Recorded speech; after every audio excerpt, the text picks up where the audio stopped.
going on in Hong Kong, a place where the violence just continues to get more and more aggressive. Michelle? That's true, including right up to today. I mean, this weekend we saw Hong Kong enter the 6th month of these anti-government demonstrations, which are often turning violent, like you said. Today in Hong Kong, we saw protesters gathering on bridges, setting fires to barricades in an attempt to halt traffic. Here they are trying to roadblock a major highway in Kowloon. And that comes after a long day of, advancing on the police with umbrellas, as they often do. You're going to see that in just a moment. And as the Hong Kong police have done in the past, they responded with tear gas, they responded with rubber bullets. But before they do that, they always hold up these signs which read disperse or refire, which is quite interesting, I think. This is, again, after a long day of fires, throwing petrol bombs at the police, building these barricades to obstruct traffic, which the riot police do try to clear out whenever they can. As an American, I understand that there are times when my country, the United States, may need to engage in some kind of act like this because they think it's necessary for our interest, maybe even for the interest of that country. The difference is, in this case, it seems to be covert. We now know that what we did in Syria was covert. And the accusation now is that what happened in Bolivia is covert.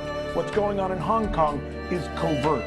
Is the argument for both of those? Can you make the case? I'll start with you, Hong Kong.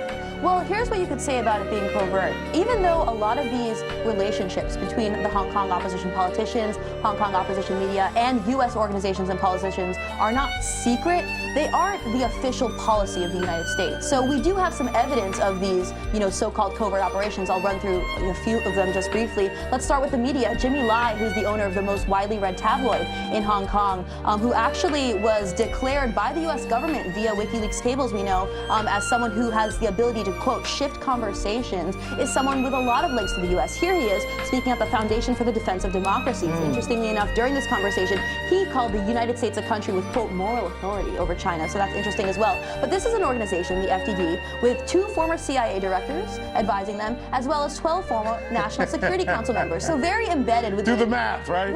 Right. So not so far off from the United States government itself. Jimmy Lai is also a man who's met with people like Mike Pence, Mike Pompeo, Paul Wolfowitz, a meeting which he called, quote, not sinister. And he's also met with someone very closely called Mark Simon. Mark Simon's even been called Jimmy Lai's, quote, right-hand man. And this is a man who not only had a father working for the CIA, who actually did an internship at the CIA himself, although when he's asked about this connection, he says, oh, those CIA days, those days are behind me. But Jimmy Lai, interestingly enough, and I'm sorry to keep going here, but Jimmy Lai has also donated over 10 million Hong Kong dollars to the anti-China clique of political parties, which are called the Pan-Democrats in Hong Kong. And it's through this kind of money that people say a lot of his influence really is covert. So what you're saying is that there's a direct tie between the folks who are actually doing the protests and the United States, something which, if we learned here in the United States that someone was doing that in our country, propagating essentially what he seems to be saying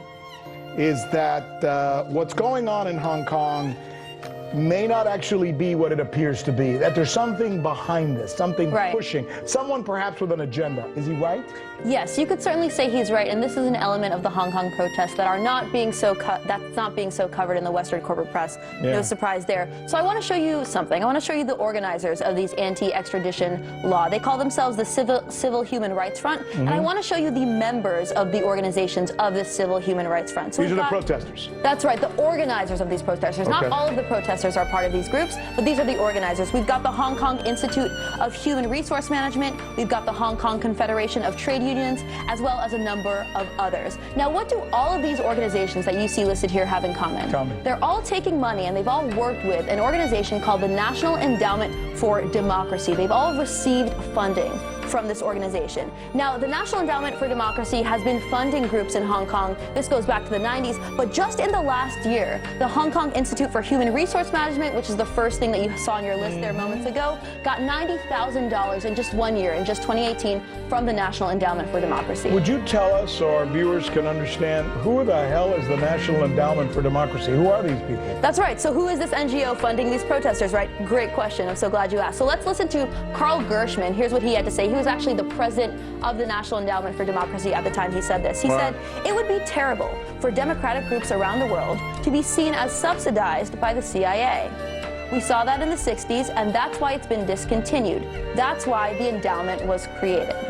So here we have this NGO that's been created to, in a sense, do the CIA's work overtly. And let's hear it from Alan Weinstein, who actually helped draft the legislation to create the NED. Here's how he put it. He put it a bit simpler. He said, a lot of what we do today was done covertly 25 years ago by the CIA. So you don't have to take it from me, you can take it from these men who were involved from the ground up at the National Endowment for Democracy.